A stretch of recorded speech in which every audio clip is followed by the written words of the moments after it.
Hey, this is Jody Roundhouse from Roundhouse Report. Today is 4/20. A lot of you, that means something. 4/20. This is a call out. The Associated Press. Headline: President who cried wolf? Question mark. President who cried wolf? Genuine border alarms now seem hollow. That's the headline. This was written by Jill Colvin. Jill Colvin. This is a call out to you in the Associated Press. Okay? Now, this article is dated April 18th, so I'm a couple days late on this. It's the 20th, 2019. But I'm wearing these glasses because of the freaking lights they make me use. But anyhow, so Jill Colvin, first paragraph right out the gate. And by the way, this is not an op-ed. This is meant to be a objective journalism article, okay? I'm taking these glasses off. I can't read with them. By the way, I'm on minds.com, which is like the alternative to Facebook. It has, encryption. It works with cryptocurrency and Bitcoin and all that stuff. Well, there's a user on there, my best friend in real life, and his username is @ the little @ symbol. I'm sorry I got fat. So minds.com / all one word. I'm sorry I got fat. No hyphen, no little marks in there at all. And this is him. I'm sorry I got fat. That's him as a child. This is Mike Longo. Oh, that's not. No, Mike Long. It's Longo Lees. I'm sorry. Mike Longo is someone else. This is Mike Longo Lees. He's a badass. He was a Marine. He's 80, but he looks like he looks like he's like 55. And I'm not just saying that either. Okay, so this objective article starts out. I'm going to read right from the article. When President Donald Trump insisted last year that America's southern border was in crisis, his warnings landed with a thud. Making unverified claims about, quote, unknown Middle Easterners, end quote, and prayer rugs found by ranchers, Trump drew eye rolls from Democrats and many others who derided his tactics as little more than an election year stunt. Woo! Now, 6 months later, Trump's new cries of alarm are again being met with skepticism. Though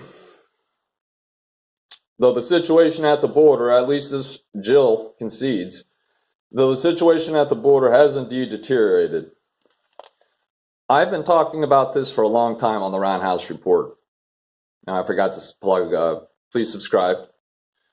If you look at my past videos on the Roundhouse Report, you will see me talking about this specifically regarding Venezuela.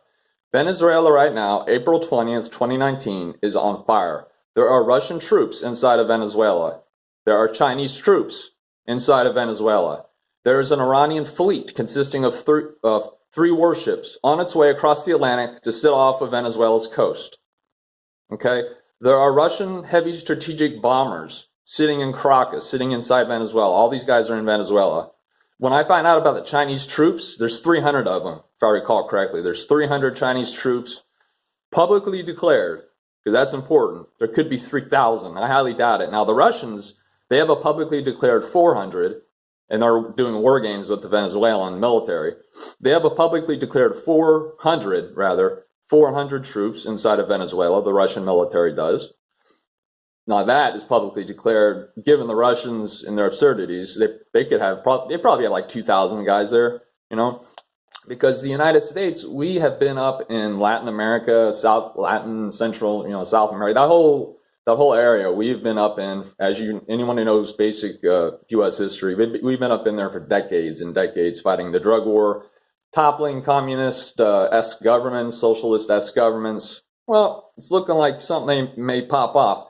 The United States the CIA has been down there for decades and decades and decades. U.S. Special Operations Forces have been down there for decades and decades and decades. mainly guarding the Panama Canal zone. I'm sorry I got fat. His mom, her dad was a Green Beret. He's a badass. He fought in Vietnam. And he was stationed for many years in Panama. He did some weird crap out in the jungle. So we've had a presence in that area, what I'm trying to say, for a very long time, militarily and economically. And we already have troops in Colombia. The United States Congress recently floated the idea of sending 5,000 United States troops to sit inside Colombia right on Venezuela's border in case something pops off with these Russian troops. No, I forgot to put in there about Iran and the Iranian influence inside of Maduro, who is the falsely elected president. There's a fraudulent election. President Maduro claims he was the winner. He's the one backed by the anti-American axis, which is why you have Russian troops there, Chinese troops there, Iranian troops there, Iranian generals there, and you have an indigenous Hezbollah that was built by Iran a decade ago that stands at tens of thousands strong.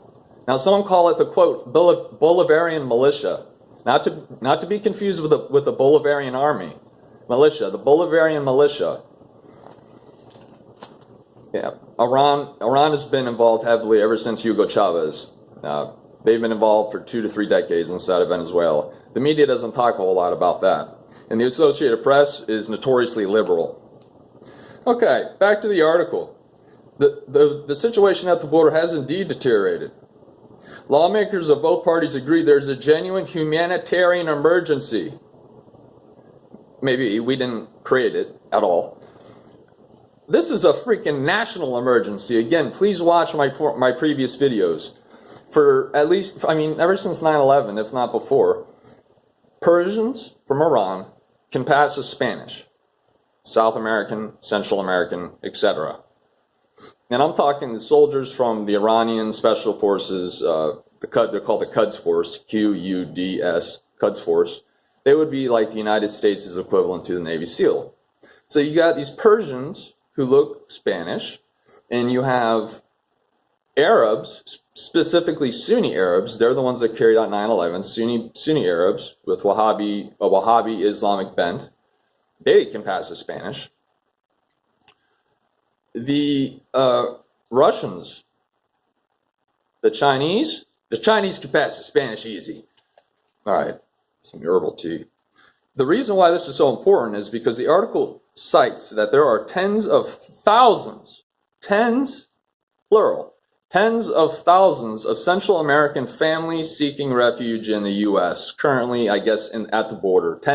Tens of thousands. And notice this, that she says families, plural. Does that mean 10,000 families consisting of, say, an average of 2.5 people each? Or is that 10,000 or tens of thousands of people? That's a big difference, because suddenly those tens of thousands could turn into hundreds of thousands if you count it like, per family member. All right. It's herbal tea. Now, this is a surprise. This writer is saying, again, this is supposed to be a journalist. This is supposed to be like this isn't an opinion piece. But the Associated Press loves doing this stuff. They put little sly, subtle stuff in there. I'm afraid to move that. Hopefully you can't see it. It's a little ash I got on the screen. She says, it's a classic case of the boy who cried wolf. Trump never cried wolf. Everything that Trump has said from the 80s onward, if you look at past interviews of him in the 1980s, he has held true, generally speaking, to this day. Period. They say if you really want to know a politician and how to vote, look at his past before he ever even thought about becoming a candidate, and now look where he stands. Do that with Trump, and you'll be very pleasantly surprised, even you anti-Trumpers. Representative Pete Aguilar, Democrat from California, surprising. Quote, there's a humanitarian crisis, and I think there are steps we can take to help. Unfortunately, the president has never been an honest broker about any of these solutions. He plays fast and loose with the facts. Let's talk about that, end quote. He plays fast and loose with the facts, end quote. Again, that is Representative Pete Aguilar, Democrat, California, the House of Representatives. Okay, number one, when this person, Jill, who wrote this, says that Trump cried wolf, he never cried wolf. This is not a humanitarian emergency. That comes second to the number one thing. This is a United States national emergency, as I touched upon. These quote caravans that have been systematically coming up that are thousands and thousands strong, and that are being supported by, I'm assuming, the Democratic National Committee, just support like basic hygiene, water, food, medical supplies on the way. They needed their feet treated. A lot of them got jacked up on their feet.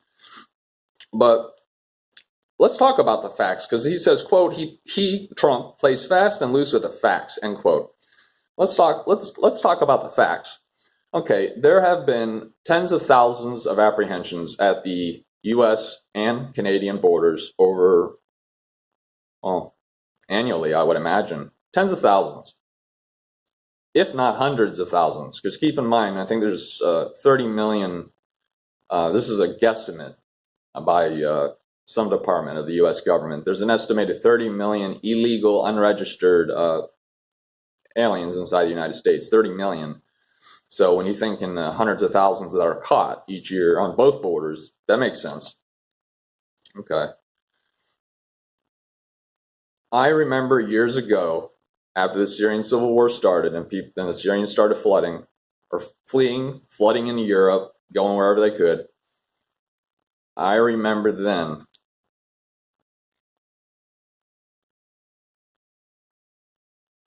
this isn't going to end well. Because as she talks about, the person who wrote this, well, I mean, the U.S. national emergency, once the Syrians started leaving, years ago, we caught 5 Syrian military-aged men who were suspected to have ISIS affiliations. They were from Syria, trying to sneak from Canada. Thank you, Trudeau, for letting in over 35,000, quote, migrants from a war zone. Good job. Yeah, the military-aged men that you let in, good job. Well, there's one documented case that was actually publicized in the American media where we caught 5 military-aged Syrian migrants from Canada who had been let into Canada under Trudeau. Great freaking ally up there. They have a good army, though. They'll fight for us. In Afghanistan, if you watch combat footage, the Canadians are good fighters. But we caught them, and then they got blacked out of the media. Another example, there were 3 men who were caught trying to sneak from Mexico into Texas. Syrian, military-aged, ISIS affiliations. Not suspected, it was known. These guys were known. They were already on the radar. They were caught. And then guess what? The media blacked it out. Try to find these stories and stuff. Now, recently, with the border crisis coming to a head, now we're starting to actually hear about these thousands, not tens of thousands, but thousands every year, of people trying to get into the United States illegally across the northern and southern borders. Thousands are from weird places, namely the Middle East. There have even been reports of Afghans being caught sneaking into the freaking border. Afghans, okay? Afghans. Again, the Persians, the Arabs, they look Spanish. These guys are good in terms of they're only going to send the best of the best. So it's going to be like their equivalent of America's Navy SEALs. They're going to have elaborate backstories. They're going to have false paperwork. They're going to have the accent down on lock. They're going to have the dialects down. These guys are going to know what they're doing. And if you think about the damage that one active shooter can do, think about the damage that 10 Navy SEALs could do if they spread out across the city, fully armed and everything. I'm sure that there are already Iranian sleeper cells like that inside of the United States, as well as Sunni Arab, ever since 9/11. They've had 20 years almost to do it. And I think that's a big reason why we haven't attacked Iran. It's because we know this shit would pop off here in the United States. Please excuse my language. Democrats, Trump and members of his administration have spent years blaming, and by the way, those prayer rugs, that's multi-source. I have found multiple sources for that. They have found batches of prayer rugs on the border before they cross. I don't know why they don't take them with them. I don't know if it's symbolic or something, but they have found batches of these prayer rugs, Islam. They mix in with these caravans, and if the caravan is 1,400 strong, and 5 of those guys are Iranian Navy SEALs, Iranian Quds Force, 5 get in, and they already have their weapons, their AK-47s, machine guns. Remember that guy in Las Vegas who was fired down from that hotel and killed a bunch of people and wounded a whole bunch more? Think about 5 of them. 5 of them, multiple buildings, multiple kill zones, multiple arcs of fire. You'd have fire coming from different directions. It would be a freaking slaughter. So this is very dangerous. This is in a national emergency, not in a humanitarian emergency. These, quote, migrants or immigrants, they brought this on themselves by doing this. They made their own humanitarian emergency. This is a national emergency. Now, this writer talks about, quote, loopholes that encourage migrants to make the dangerous trek to the U.S. and that restrict the government's ability to remove them once they arrive. Okay, that's correct, and it's absurd, and that's what Trump is trying to fix. One thing I want to throw out is a sidebar. Remember when the media, quote, media, put that picture of like the kid or the family that was in that cage?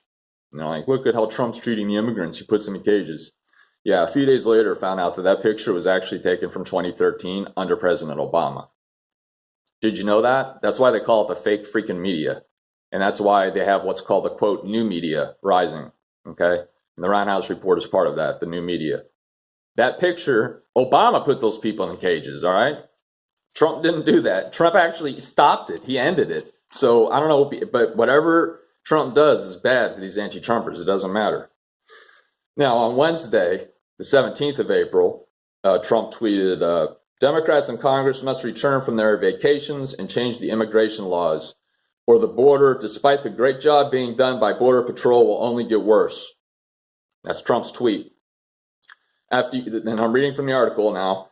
After years of incendiary comments and false starts, there is little appetite for cooperation with Trump on an issue that has vexed lawmakers for decades.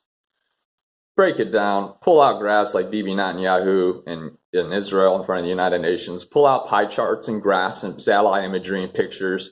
Talk about these instances that I just talked about. Thousands of cases of people from the Middle East trying to get in here. And not just the Middle East, China, Russia, etc., Eastern European. In fact, I know a pirate, and he's out of Key West on a really crappy island, like Stock Island, I think it's called, and he's a human trafficker. And he brings Georgians, not the state of Georgia in the United States, Georgia, the country, south of Russia. He used to, he does not anymore, because his friend went to prison for 15 years because he got caught doing it. He used to smuggle these rich Russians, old people, these old Russians would fly into the Bahamas, and then they would pay let's use his name, Shipwreck, a lot of money to bring them from the Bahamas into the U.S. But anyhow, he stopped all that crap. Now he's working stiff. These lawmakers that haven't been able to fix this problem, who exactly is she talking about? Back to the article, the president, they say, who is they? I'm assuming they is the lawmakers that have been vexed over something that's so easy to fix. The president, they say, has not only squandered potential goodwill, to whom, but also failed to demonstrate that he is genuinely interested in potential solutions. President Trump has subcontracted out multiple offers and bids for walls, and not just, quote, walls like concrete walls, but sensor technology, which we already use, but modernized sensor technology, more sensors. They're called, quote, smart fences. Israel uses them with great success. If you go to Google, type in automated machine gun Israel border wall. Is that what you want? So Trump has been investing in sensors and smart fencing and steel slats and in the wall. He's put a lot forward. And yet this Jill person is saying that he's failed to demonstrate that he is genuinely interested in potential solutions. Well, he also did an Oval Office address, and that's when he should have busted those charts out. Remember the Oval Office address on immigration? I was sitting there watching it, and I was like, talk about the people who were caught from Syria. Because then any politician, if you make it into a case of as a national emergency as opposed to a race issue or an immigration issue, because the Democrats just want votes. They want those votes in here. So I'm sitting there and I'm like, dude, if you paint it as a national emergency, as a national crisis, which it is legitimately, this is not false, based on what I've laid out. Look at what's happening in Venezuela right now. Look at my other videos. I posted one yesterday. It's bad. It looks like a civil war is going to break out inside of Venezuela between Maduro's side and then Juan Guaido, who the United States and the rest of the world supports. So he's invested in a potential solution. She is saying, quote, she's continuing from the article, many also accuse the president of simply stoking the issue for his political benefit to energize his base and boost turnout ahead of the 2020 re-election race. Okay, yeah, because his base constituency, they have common sense. They may be six-pack Joe, but they have common sense because they work alongside a lot of these immigrants. They have common sense. And there's a lot of people who were anti-Trump, and now that they know the facts, because Trump brought them to light, now they're on board with this, wanting to secure the border. Democrats note, in particular, the president's threat to send migrants immigration.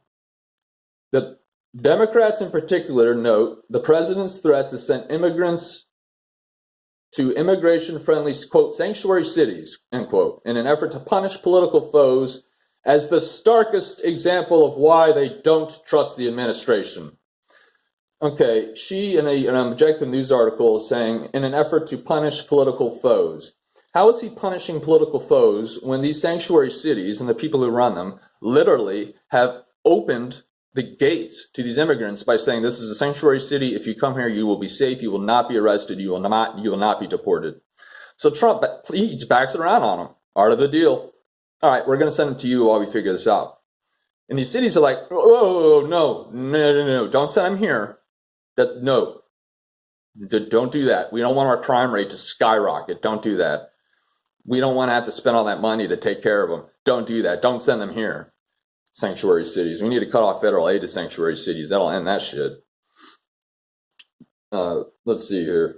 But this is supposed to be an objective article, and she's saying that he's, saying that send these immigrants to sanctuary cities, as a, to quote, punish political foes.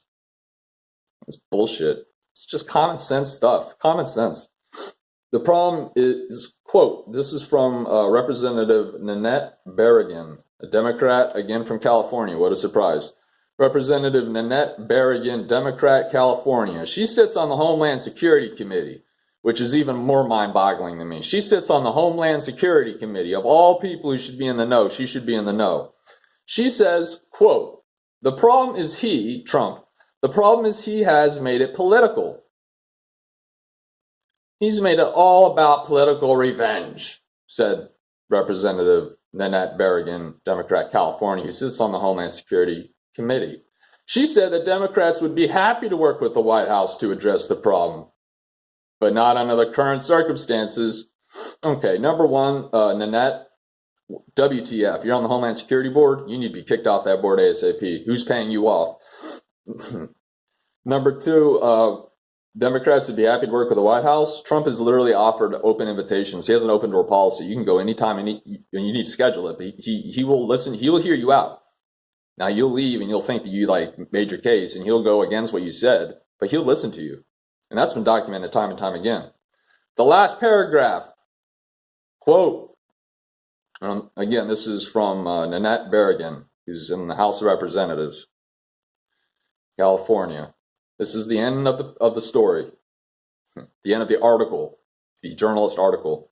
Quote, Trump, if he's truly interested in the southern border right now and what has been happening, then these policies need to change. This rhetoric has to change. 100%, I agree. That's exactly what Trump's trying to do. He's changing the rhetoric. He's saying people, look, these are, this isn't about race. These are people, literally tens of thousands, like I said, she even cited this in the article. Tens of thousands of people are trying to flood into the country. What do you think would happen, or what did happen, when millions of these types of migrants flooded into Europe? So if you set a precedent by allowing them, tens of thousands sitting on the border, WTF, I didn't know there were that many. If you set a precedent by letting them in, now, sending them to sanctuary cities is very funny. I would like to send them to like South Central LA and to like black neighborhoods, because Spanish and black people don't get along typically. That would be hilarious. Send the illegal military age men who don't have families and who are clearly up to no good to South Central LA, not into a Spanish ghetto. Put them into a black ghetto, hood housing. It's cheap. And it's funny. We could watch, put up little Voyeur Dome cams and all that. If he's truly interested in the southern border right now and what has been happening, then these policies need to change. This rhetoric has to change. That's exactly what he's trying to do. And he's being thwarted left and right, not just by Democrats who want those votes, but also by Republicans, some of whom are simply empty Trumpers, and others who have been paid off, and then others still who want the Hispanic vote. Trump, meanwhile, is legitimately saying, look, these guys are already inside of Venezuela, these guys being Iranians, specifically Iranians, Russians, Chinese, and on my assumption, surely there's some Sunni Arabs, not necessarily in Venezuela, but maybe and just mixed in with the caravan. Maybe they land in Brazil for all I know. So you have these guys coming up through the border. They've been doing it for decades and decades. This article is saying that no one can solve it. Trump has put forth a solution, except he framed it the wrong way. Anybody who would have subscribed, if he would have painted it during his Oval Office address as a national emergency, using the examples that I just used and using pie charts, very important to use graphs like Bibi from Israel. If he would have painted that situation, the average American citizen would have been like, WTF. They wouldn't have known, like, whoa, what? And they would immediately be like, this is a national threat. Six-Pack Joe would know that. So now any Democratic politician who comes forth in favor of sanctuary cities or in favor of immigration, as it stands now, just letting them in and then trying to find them when they get out, or when it's time for their court date, trying to find them and stuff, and they just disappear. Any politician who makes that part of their stump platform, trying to get elected, political suicide, because now it's no longer a race issue as the Democrats have painted it. It's no longer an immigration issue as the Democrats have painted it. Now it is a mass migration of tens of thousands of people. You could have like a little mini army in there. Take 10 of those tens of thousands of people, like Navy SEALs from Persia, Quds Force, and send them over here, and then already have the supplies over here, AK-47s, machine guns, grenades, RPGs, and they could really do some damage. And keep your eyes out. It's 2019 now. The Arabs and the Persians tend to be very patient people, and I like the Persians a lot, the Persian people. I don't like the Iranian government, the regime, the theocracy. This is the first miniature that I ever put together myself.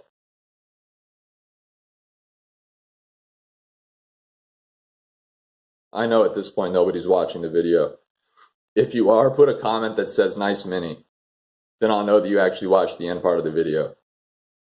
Because I think that I've made my point. Put this guy together last night. See his shield.